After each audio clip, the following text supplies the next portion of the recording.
ಬಿಜೆಪಿಗೆ ಹೊಸದಾಗಿ ನೇಮಕಗೊಂಡ ಪದಾಧಿಕಾರಿಗಳಿಗೆ ಮೋದಿ ಅಭಿನಂದನೆ ತಿಳಿಸಿದ್ದಾರೆ. ಹೊಸ ತಂಡ ಅನುಭವ, ಶಕ್ತಿ ಮತ್ತು ತಳಮಟ್ಟದ ಸಂಪರ್ಕ ಒಟ್ಟುಗೂಡಿಸುತ್ತೆ. ಪಕ್ಷ ಬಲಪಡಿಸುವಲ್ಲಿ ಹೊಸ ತಂಡ ಉತ್ತಮ ಪ್ರಯತ್ನ ಮಾಡುತ್ತೆ ಅಂತ ಮೋದಿ ಶುಭ ಕೋರಿದ್ದಾರೆ.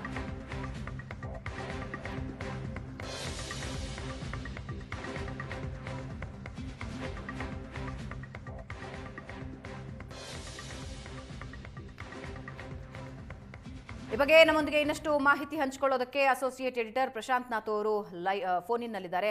ಪ್ರಶಾಂತ್, ಹೊಸ ತಂಡದ ಇಂಟ್ರೊಡ್ಯೂಸ್ ಮಾಡ್ತಾ ಇದೆ ಬಿಜೆಪಿ, ಇದರ ಹಿನ್ನೆಲೆ ಏನು ಬಿಜೆಪಿ ತಲೆಯಲ್ಲಿ ಓಡ್ತಾ ಇದೆ? ಜೆಪಿ ನಡ್ಡಾ ಅಧ್ಯಕ್ಷರಾಗಿ ರಾಜೀನಾಮೆ ನೀಡಿದ ನಂತರ ನಿತಿನ್ ನವೀನ್ ಮೊದಲು ಕಾರ್ಯಾಧ್ಯಕ್ಷರಾಗಿ ನಂತರ ರಾಷ್ಟ್ರೀಯ ಅಧ್ಯಕ್ಷರಾಗಿ ಚುನಾಯಿತರಾದ್ರು. ಅದಾದ ಮೇಲೆ ಬಿಜೆಪಿಯ ರಾಷ್ಟ್ರೀಯ ತಂಡ ಘೋಷಣೆ ಆಗತ್ತೆ ಅಂತಕ್ಕಂಥ ಸುದ್ದಿಗಳು 2 ತಿಂಗಳಿನಿಂದ ಇದ್ವು. ಆದ್ರೆ ಬಿಜೆಪಿ ಈಗ ಅಂದ್ರೆ ಕ್ಯಾಬಿನೆಟ್ ನ ಒಂದು ಪುನಾರಚನೆಯ ನಂತರ ಬಿಜೆಪಿ ಸಂಘಟನೆ ಪುನಾರಚನೆ ಆಗತ್ತೆ ಅಂತಕ್ಕಂಥ ಮಾತುಗಳಿದ್ವು. ಆದ್ರೆ ಕ್ಯಾಬಿನೆಟ್ಗೆ ಕೈ ಹಚ್ಚದೆ ನಿತಿನ್ ನಬೀನ್ ಅವರ ತಂಡವನ್ನ ಘೋಷಣೆ ಮಾಡಲಾಗಿದೆ. ರಾಷ್ಟ್ರೀಯ ಉಪಾಧ್ಯಕ್ಷರಾಗಿ ವಸುಂಧರಾ ರಾಜೇ ಸಿಂಧಿಯಾ, ಮಾಜಿ ಮುಖ್ಯಮಂತ್ರಿ ರಾಜಸ್ಥಾನ್, ತೀರ್ಥ ಸಿಂಗ್ ರಾವತ್, ಮಾಜಿ ಮುಖ್ಯಮಂತ್ರಿ ಉತ್ತರಾಖಂಡ್, ರಾಮ್ ಮಾಧವ್ RSS ನ ಹಿರಿಯ ಪ್ರಚಾರಕರಾಗಿದ್ರು, ಅವರನ್ನ ಮತ್ತೊಮ್ಮೆ ರಾಷ್ಟ್ರೀಯ ಉಪಾಧ್ಯಕ್ಷರನ್ನಾಗಿ ಮಾಡಲಾಗಿದೆ.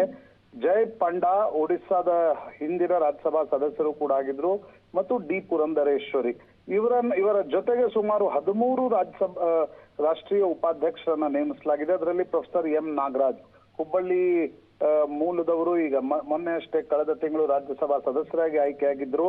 ಅವರನ್ನ ರಾಷ್ಟ್ರೀಯ ಉಪಾಧ್ಯಕ್ಷರನ್ನಾಗಿ ಆಯ್ಕೆ ಮಾಡಲಾಗಿದೆ. ಪ್ರಮುಖವಾಗಿ ಸಿದ್ದರಾಮಯ್ಯನವರು ರಾಜೀನಾಮೆ ನೀಡಿದ ನಂತರ ಕುರುಬ ಮತಗಳನ್ನ ತನ್ನತ್ತ ಸೆಳೆಯುವ ಬಿಜೆಪಿಯ ಪ್ರಯತ್ನ ಇದು ಅನ್ನೋದು ಸ್ಪಷ್ಟ. ಎಂ ನಾಗರಾಜ್ ಅವರನ್ನ ರಾಜ್ಯಸಭಾ ಸದಸ್ಯರನ್ನಾಗಿ ಮಾಡಿದ್ದು ಕೂಡ ಕುರುಬರ ಮತಗಳನ್ನ ಸೆಳೆಯುವ ದೃಷ್ಟಿಯಿಂದ. ಈಗ ಕುರುಬರೊಬ್ಬರಿಗೆ ರಾಷ್ಟ್ರೀಯ ಉಪಾಧ್ಯಕ್ಷ ಸ್ಥಾನ ನೀಡಿರುವುದು ಕೂಡ ಕರ್ನಾಟಕದಲ್ಲಿ ಬದಲಾಗ್ತಾ ಇರತಕ್ಕಂತ ರಾಜಕೀಯ ಸಮೀಕರಣಗಳ ಕಾರಣದಿಂದ ಅನ್ನೋದು ಸ್ಪಷ್ಟವಾಗ್ತಾ ಇದೆ.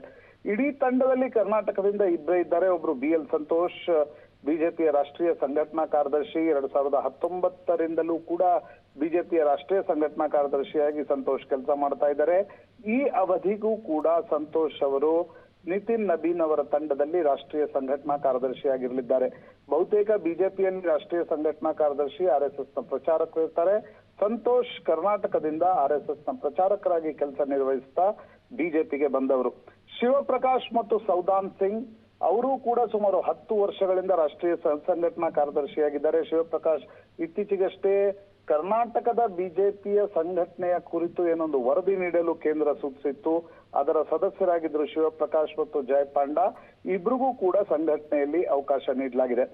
ರಾಷ್ಟ್ರೀಯ ಪ್ರಧಾನ ಕಾರ್ಯದರ್ಶಿಗಳಾಗಿ ವಿನೋದ್ ತಾವ್ಡೆ ರಾಜ್ಯಸಭಾ ಸದಸ್ಯರಾಗೂ ಕೂಡ ಇದ್ದಾರೆ. ಅವರನ್ನ ಮುಂದುವರಿಸಲಾಗಿದೆ. ಮಹಾರಾಷ್ಟ್ರದವರು ಸುನೀಲ್ ಬನ್ಸಲ್ ಉತ್ತರ ಪ್ರದೇಶದ ಬಿಜೆಪಿಯ ರಾಜ್ಯ ಸಂಘಟನಾ ಕಾರ್ಯದರ್ಶಿಯಾಗಿದ್ರು. ಅಮಿತ್ ಶಾಗೆ ತೀರಾ ಆಪ್ತರು ಸುನೀಲ್ ಬನ್ಸಲ್ ಅಂತಕ್ಕಂಥದನ್ನ ಹೇಳಲಾಗ್ತಾ ಇದೆ.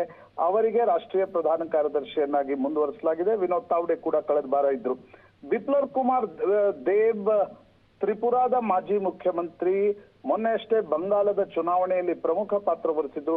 ಬಿಪ್ಲಬ್ ಕುಮಾರ್ ದೇವ್ ಕರ್ನಾಟಕದ ಅಳಿಯ ಭಾವನ ಇವರು, ಯಾಕಂದ್ರೆ ಕರ್ನಾಟಕದ ಮೂಲದ ಒಬ್ಬ ನಟಿಯನ್ನ ಮೊನ್ನೆ ಅಷ್ಟೇ ಮದುವೆ ಆಗಿದ್ರು. ಈಗ ಬಿಜೆಪಿಯ ರಾಷ್ಟ್ರೀಯ ಪ್ರಧಾನ ಕಾರ್ಯದರ್ಶಿಯಾಗಿದ್ದಾರೆ. ಸ್ಮೃತಿ ಇರಾನಿ ಉತ್ತರ ಪ್ರದೇಶದಲ್ಲಿ ಚುನಾವಣೆಯನ್ನ ಸೋತಿದ್ರು ಲೋಕಸಭೆಯಲ್ಲಿ. ಈ ಬಾರಿ ಅವರನ್ನ ಬಿಜೆಪಿಯ ರಾಷ್ಟ್ರೀಯ ಪ್ರಧಾನ ಕಾರ್ಯದರ್ಶಿಯಾಗಿ ಆಯ್ಕೆ ಮಾಡಲಾಗಿದೆ. ಯುವ ಮೋರ್ಚಾದಲ್ಲೂ ಕೂಡ ಬಿಜೆಪಿ ತೇಜಸ್ವಿ ಸೂರ್ಯ ಯುವ ಮೋರ್ಚಾದ ರಾಷ್ಟ್ರೀಯ ಅಧ್ಯಕ್ಷರಾಗಿದ್ರು. ಆ ಸ್ಥಾನಕ್ಕೆ ಡಾಕ್ಟರ್ ಹೇಮಾಂಗ್ ಜೋಶಿ ಅಂತಕ್ಕಂಥ ಗುಜರಾತ್ ಮೂಲದ ಯುವಕನನ್ನ ಬಿಜೆಪಿಯ ರಾಷ್ಟ್ರೀಯ ಯುವ ಮೋರ್ಚಾ ಅಧ್ಯಕ್ಷರಾಗಿ ನೇಮಿಸಲಾಗಿದೆ. ಕರ್ನಾಟಕದಿಂದ 2 ಹೆಸರುಗಳು ಮಾತ್ರ ಇದೆ, BL ಸಂತೋಷ್ ಮತ್ತು M Nagaraj. Bhavana, thank you.